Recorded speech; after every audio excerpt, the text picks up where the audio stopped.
លោកព្រួយរដ្ឋាប្រធានមន្ត្រីសាធារណការនិងដឹកជញ្ជូនខេត្តបាត់ដំបងបានឲ្យដឹងថាដើម្បីពញាក់ស្មារតីឲ្យអ្នកបើកបរបង្កើនការប្រុងប្រយ័ត្ននិងឈានទៅកាត់បន្ថយគ្រោះថ្នាក់ចរាចរណ៍មន្ត្រីសាធារណការនិងដឹកជញ្ជូនខេត្តបាត់ដំបងបានរៀបចំកែសម្រួលផ្លាកសញ្ញាចរាចរណ៍គូសគំនូសចរាចរណ៍បន្ថែមនិងដាំផ្លាកសញ្ញាចរាចរណ៍បន្ថែមនៅត្រង់ចំណុចផ្លូវបំបែកផ្លូវវាងក្រុងស្ថិតនៅក្នុងឃុំវត្តមឹមស្រុកសង្កែនិងសង្កាត់វត្តគោក្រុងបាត់ដំបង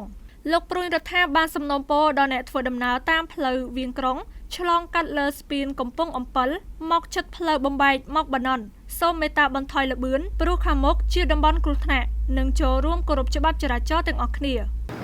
ការងារគូសគំនូសបាទនៅផ្លូវវាងក្រុងជាពិសេសនៅតំបន់គ្រោះថ្នាក់ដែលនៅក្រោយរបស់ខ្ញុំនេះបាទអញ្ចឹងមន្ទីរបានរៀបចំកែតម្រូវមកថាពីមុនគំនូសវាមានបាត់បង់វារលុបទៅឥឡូវយើងកែតម្រូវបន្ថែមបាទហើយទី2យើងបន្ថែមគំនូស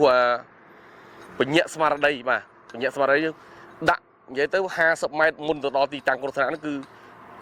ឲ្យបងប្អូនដែលប្រើប្រាស់ផ្លូវមកដល់នោះគឺឲ្យដឹងថាតំបន់ខាងមុខនោះគឺមានបញ្ហាគ្រោះថ្នាក់ទី1ពេលដែលគាត់បើកមកគឺប៉ះគំនូសរបស់យើងដែលយើងកំពុងរៀបចំយ៉ាងក្រាស់នេះបានថា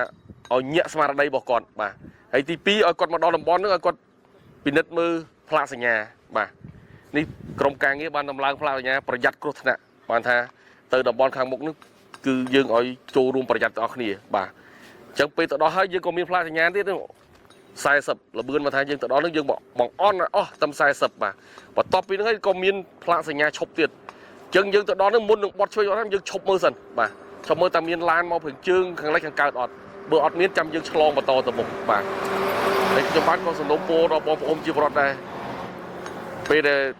បងប្អូនធ្វើដំណើរឆ្លងកាត់ចុះពីស្ពានកំពង់ពិលមកបាទសូមឲ្យមេត្តាបន្ថយល្បឿនបាទទោះបីផ្លូវនឹងជាអតិភិបរបស់យើងក៏ដោយបាទព្រោះថា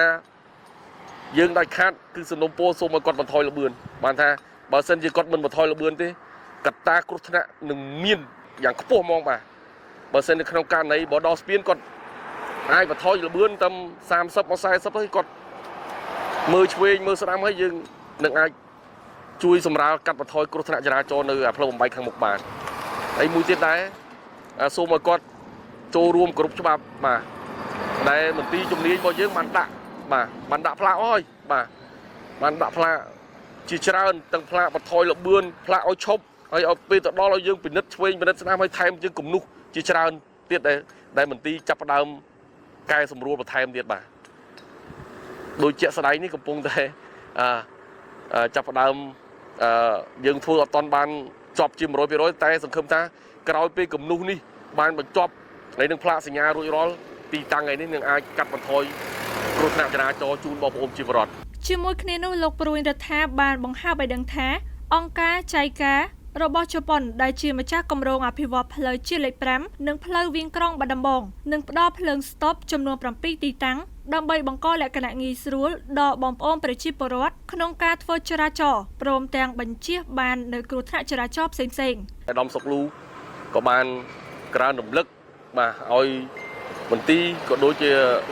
សម័យក្រសួងបាទបានស្នើសុំមកស្តុបបាទអញ្ចឹងបាត់ដំបងយើងទទួលបានស្តុបចំនួន7បាទ7ទីតាំងស្តុបហើយយើងនឹងអាចរៀបចំដំណើរការថាអាចពាក់កណ្ដាលខែ5នេះបាទពាក់កណ្ដាលខែ5នឹងចាប់ផ្ដើមអានេះបើតាមទទួលព័ត៌មានពីក្រសួងមកដែលម្ចាស់គម្រោងអតីតផ្លូវដែលម្ចាស់ជំនួយផ្លូវគម្រោងរបស់ជប៉ុនព្រោះយើងមិនបានថាអត់ដែរគិតគូរទេតែគិតគូរដោយសារតែយើងស្នើសុំ